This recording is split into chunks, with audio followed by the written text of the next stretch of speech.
Si vous n'êtes pas amateur de faune et de flore, vous ne connaissez sûrement pas la renoncule à feuilles d'Ophioglosse, la violette naine ou encore la bergeronnette citrine. C'est un petit oiseau. C'est pourtant pour protéger ces espèces que les prairies humides de Courterange ont été classées. Le site est devenu officiellement hier une réserve naturelle régionale. Vous voyez la signature, un classement notamment dû donc à la riche flore de ces prairies situées en plein cœur du parc naturel de la Forêt d'Orient.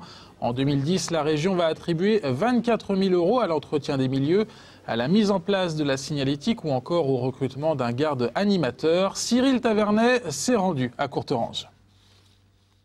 Les 28 hectares de prairies humides de Courterange sont désormais classés réserve naturelle régionale, un dossier porté par les acteurs du parc de la Forêt d'Orient depuis 10 ans. Il aura fallu attendre que des experts en biodiversité observent une faune et une flore exceptionnelles, rares et en danger. Le maire de Courterange connaît bien son dossier. Je vais en citer une que vous ne connaissez certainement pas et peu de gens connaissent, qui est la renoncule à feuilles d'Ophioglosse. Tout le monde connaît la renoncule, ces belles fleurs jaunes qu'on a dans les prés. Eh bien celle-ci, elle a une feuille en forme de langue de serpent. Mais il y a la graciole officinale, il y a la prêle, il y a la violette élevée, la violette naine, l'ail des ours. Pas ici l'ail des ours, un peu plus loin. Mais il y a énormément de plantes que je connais plus ou moins. Pour le président de la région, développer le milieu rural ici par le biais de son patrimoine naturel va apporter un élan économique.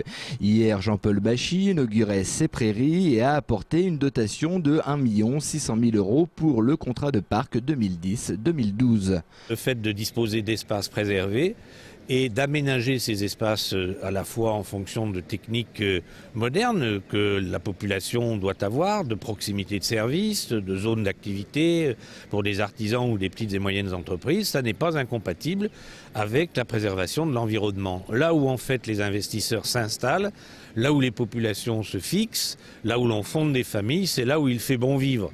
Et il fait bon vivre là où on a des emplois à proximité, mais là aussi où on a un cadre de vie compatible avec ce que l'on souhaite trouver, la proximité de la nature et des facilités d'existence au quotidien. En 2008, Christian Branle devient le président du parc. L'inauguration de cette prairie humide est pour ce jeune élu la continuité logique des actions du parc. Les spécialistes de l'environnement se sont intéressés à ces zones humides et au fil du temps, à force d'études, se sont aperçus qu'il y avait des espèces qui avaient disparu et qui représentaient un intérêt en termes de sauvegarde. Et effectivement, ce sont eux, les spécialistes, les passionnés, qui sont venus voir les décideurs pour leur dire « Mais attendez, vous passez peut-être sur la vélo-voie en baissant la tête, alors que vous passez à côté de richesses insoupçonnées. » Alors, nous pensons qu'il y a aujourd'hui une utilité de classer ces zones en zones d'intérêt particulier, des réserves sur lesquelles on apporte une gestion particulière de sauvegarde.